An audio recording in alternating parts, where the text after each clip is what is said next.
Hello! Magandang araw sa inyo mga kababayan ko.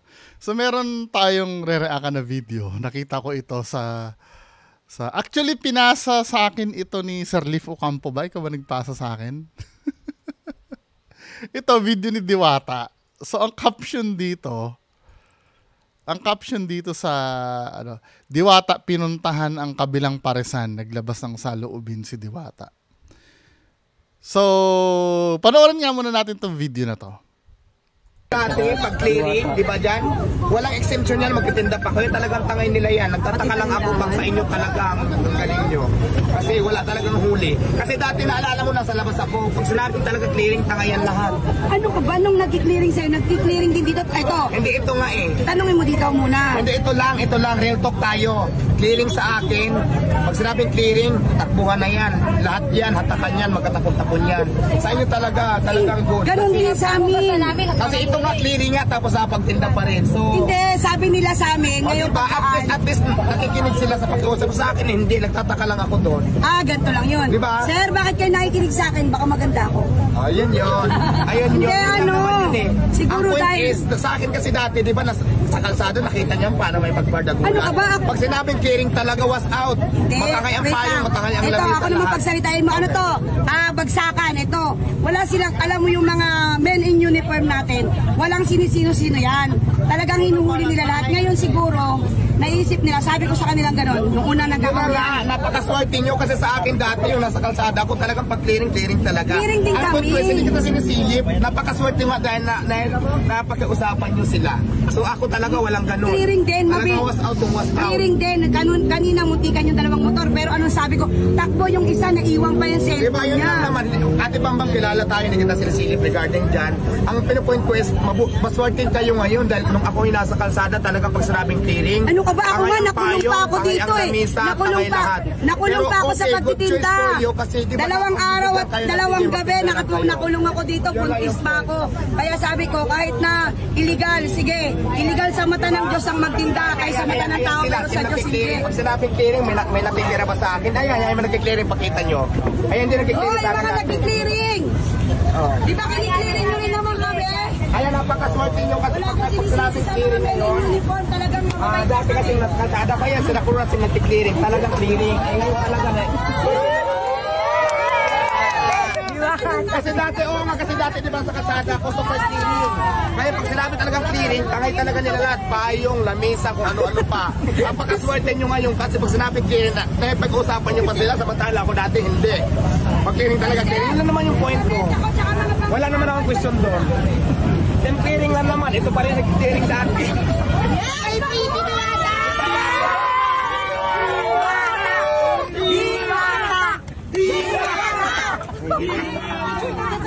Kaya ako dito ngayon, walang din ako sa customer ko, hinabol ko lang yung motor. Pero regarding dyan, napag-usapan lang naman din natin. Ang sabi ko nga, napakaswerte nyo kasi pwede ko Okay, pala ako! Where's Alvin TV? Where's Alvin? Napakausapin dito sa kabila, meron pa siya. Gusto kong mag-opinion. Pwede ba? Magigalit na naman yung mga fans si Diwata sa akin. Hindi, opinion ko lang naman, Wala naman siguro masama pag mag-opinion ako. Takot na ako Baka mamaya kuyugin ako ng fans si Diwata Dito nakikita ako, threaten si Diwata.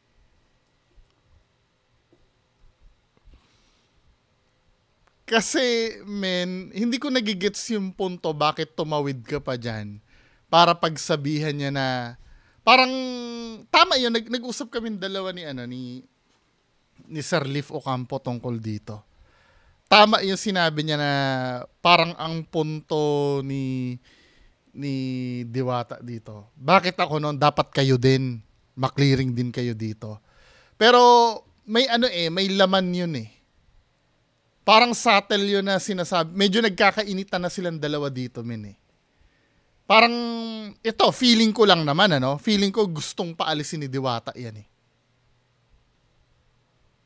Kasi kung wala lang naman sa kanya, bakit kailangan mong, pag ako dati noon, lahat yan, wash out lahat yan, ganyan. Parang tinatakot mo, Yung, katulad mo rin yan dati, men. Ikaw na nga yung maraming customer, hayaan mo sila. 'Di ba? I'm so sure, yung mga panatiko mo naman, pagtatanggol na naman yung sinabi mo. Na, hindi, kasi nung si Diwata yung nagtitinda dyan dati, kiniklearing siya noon. Pero hindi nyo naman pinapakinggan yung sinasabi nung nagbebenta na siya din, nararanasan na kulong pa nga daw siya eh. 'Di ba? Tingnan nyo kung gaano ka-threatened si Diwata dito, men. Pag-clearing, di ba dyan? Walang exemption yan, magtitinda pa kayo. Talagang tangay nila yan. Nagtataka lang ako pag sa inyo talagang galing nyo. Kasi, ano ngayon naman kung hindi sila kinlearing? 'Di ba? Pwede bang sabihan ng mga ibang negosyante yung negosyo mo? Buti nga ikaw ikaw nga malakas ka sa government yan eh. Pinagbigyan ka ng mag-operate ng wala kang papel eh. Samantalang yung iba, hindi sila pwede mag-start ng nasa rules yan eh. Bago ka magtayo ng restaurant, dapat kumpleto ka ng papel mo or ng kahit anong negosyo. 'Di ba? Bakit ikaw pinagbibigyan ka? Pwede bang questionin yon? Tapos ikaw kini-question mo yung mga nagsisimula na yan na bakit ikaw noon. Hayaan mo na kung naghirap ka noon, hayaan mo na. 'Di ba? Nagkakaroon ng swerte yung mga kapwa mo na nagsisimula lang. Wag mo nang questionin yan. Kasi hindi ko nagigets yung point bakit kailangan ipagdukdukan mo sa mga competitor mo na ba't ako nung dati hinuhuli, dapat kayo din hulihin kayo. 'Di ba, men? huli. Kasi dati naalala mo nasa labas ako, pag sinabi talaga clearing, tangayan lahat. Ano ka ba nung nag-clearing sa'yo? Nag-clearing din dito? Ito. Hindi, ito nga eh. Tanungin mo dito muna. Hindi, ito lang, real talk tayo. Clearing sa akin, pag sinabing clearing, takbuhan na yan. Lahat yan, hatakan yan, magkatapon-tapon yan. Sa inyo talagang good. Ganon din sa amin. Kasi ganun nga din eh. Hindi ko nagigets yung point. Ayaw na lang sabi ni Diwata na umalis kayo dito sa harap ko. Dahil pinupuntahan kayo ng customer ko. Kasi napapansin ko, sa sobrang haba ng pila kay Diwata, may mga nagvo-vlog na rin. Meron akong napanood na vlog dyan one time. Ko sana yun eh. I-vlog ko sana yun, kaya lang nakalimutan ko na. Yung paresan sa harap ni Diwata, na daw talaga malasa, talaga daw masarap. Ko yata eh. Kasi dumadami na yung nagvo-vlog noon since hindi makaporma dyan kay Diwata dahil sobrang daming tao nga. Dahil gutom na rin yung tao. Kakain na dun sa paresan sa harap ni Diwata. 'Di ba? Tapos yun yung vina-vlog. Feeling ko dito threatened eh. Hindi ko nagigets nung bakit kailangan mo pang tumawid dyan at pagsabihan mo pa na unang-una, hindi ko naiintindihan bakit yung nagbebenta ang pinagsasabihan mo. Dapat, ang pagsabihan mo, yung mga nagki-clearing, bakit sila, nung ako ang nandyan, hinuhuli nyo. Pero, bakit ikaw, ang pinagsasabihan mo, yung nagbibenta? tapos napagtinda pa rin. So, Hindi, sabi nila sa amin, ngayon diba, at least Kinatabunan ni Diwata eh, hindi niya binibigyan ng chance na magsalita eh. Di ba? O, gagamitin ko yung logic nung ni Diwata, no? No, nung ikaw nga naman na nagbebenta diyan, wash out pag kinlearing ka. So bakit yung iba ngayon diyan hindi kiniklearing? Parang yun ba yung ibig mong sabihin? Napakaswerte daw nila. sa akin hindi, nagtataka lang ako doon. ganito lang yun. Diba? Sir, bakit kayo nakikinig sa akin? Baka maganda ako. Ayun yun. Hindi, siguro ang point dahil- is, sa akin kasi dati, di ba, sa kalsada, nakita niyo paano may pagbardagulan. Ano ka ba? Pag sinabing clearing talaga was out. Di ba? O sige, totoo yun. Paano kung ibang negosyante magreklamo sa'yo? Bakit kami pinasasara agad pag wala kaming papel? Bakit ikaw pinagbibigyan ka? Totoo yan. May mga negosyo na wala ng warning. Pero dahil ikaw ay social media celebrity at maraming nakikisimpatya sa'yo, binibigyan ka ng chance. Kaya ikaw, maging maligaya ka rin sa mga taong binibigyan din ng chance. 'Di ba? Dito kasi threatened siya, men eh. I'm so sorry ha. Hindi kayo, bahala kayo, bash nyo ako. Pero nakikita ko dito yung pagka-threaten ni Diwata doon sa mga competitor niya sa harap. 'Di ba?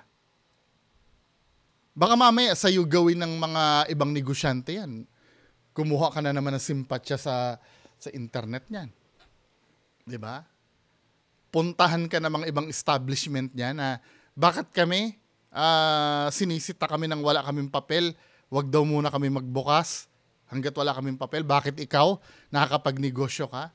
Ano naman ang idadahilan nyo, mga fans ni Diwata? Dahil galing sa hirap.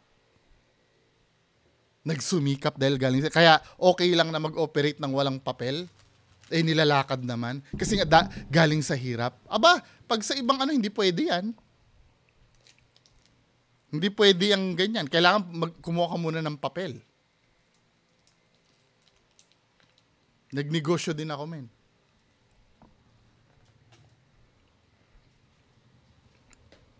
May pharmacy ako. Pag wala kang mga license to operate, di ka pwede mag-operate. Marami kang requirements na kailangang i-comply.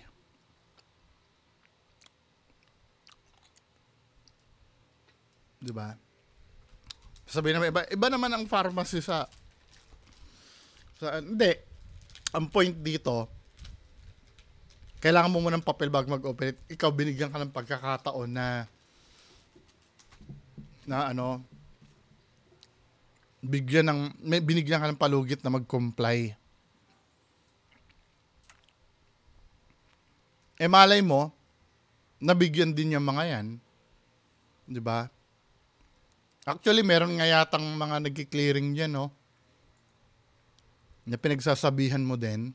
Yan, sila kung nasa nagki-clearing, talagang clearing. Eh ngayon talaga na. Kasi dati di ba sa kalsada, customer clearing. Ngayon pag sinabi talagang clearing, tangay talaga nila lahat. Payong, lamesa, kung ano-ano pa. Ang pagkaswerte nyo ngayon, kasi pag sinabi clearing, dahil pag-usapan nyo pa sila, samantala ako dati hindi. Pag clearing talaga, clearing. Yun naman yung... Ikaw nga, napakiusapan mo pa yung munisipyo na lakarin muna yung papel mo habang nag-ooperate ka eh. Diba? Nakita nyo yung pagiging hindi makatwiran.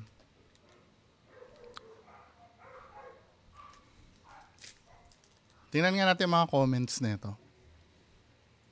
Aawayin na naman, takot tuloy ako. Aawayin na naman ako ng mga fans di Diwata. Ano mga comment nito? Sa munisipyo ka magreklamo, clearing, tumatawid ka pa talaga para sa kanila, kunin customer nila, bakla ka ng taon. Ewan nyo nang yun yung pagiging bakla. O yung itsura o ano. Hala, nainggit pa sa kabila si Diwata, dinumog na nga siya ng tao. Ayun ba gusto umangat ang lahat ng tao?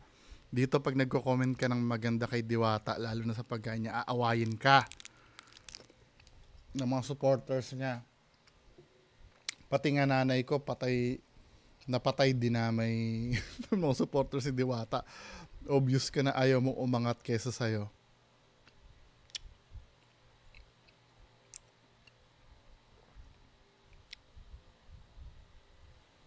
Iyak pa Diwata, naiinggit. Ikaw naman Diwata, hayaan mo yan dahil malakas naman. Yun nga no? Tsaka kahit pa paano, dapat, parang hindi siya sanay na maging negosyante. Kasama kasi sa negosyante ay may kompetensya.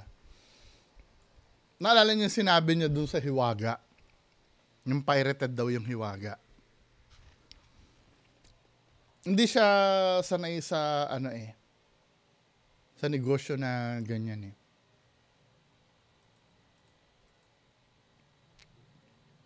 Iyakin ka akla, ayos na ang pwesto mo.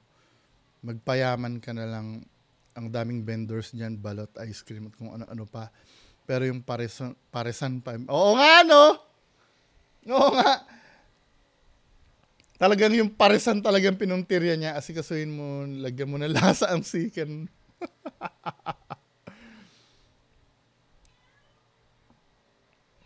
Nako, parang na-misinterpret ni Diwata, si Diwata ni Taba. Parang nakikipagtalo siya ha. Talagang si ano pa yung, ano. Sabi niya mag-a-adjust at mag-a-adjust yung mga fans ni Diwata eh.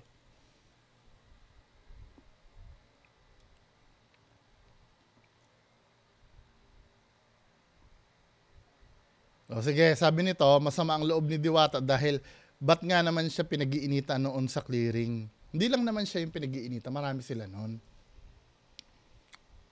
Pwede bang sabihan niya ng ibang negosyante na pinag-iinitan sila pag pinasara silang walang papel? Samantala si Diwata binibigyan ng pagkakataon.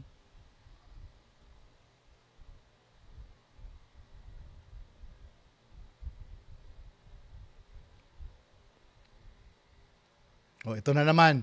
May pinipili. Ewan ko ba sa Pinas. So, ibig mo sabihin, malakas ito?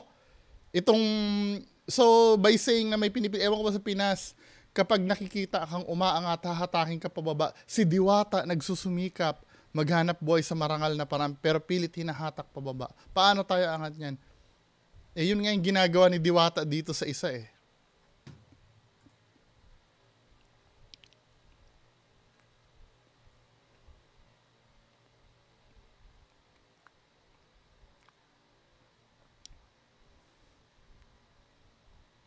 Kung may sisitahin dapat si Diwata dito, yung nagki-clearing dapat, hindi yung nagbebenta. Yung dapat ang sabihin niya, ba't pag ako? Pero yung... Anyway, mga kababayan ko, bahala kayo dyan. Basher, sugod, mga fans si Diwata.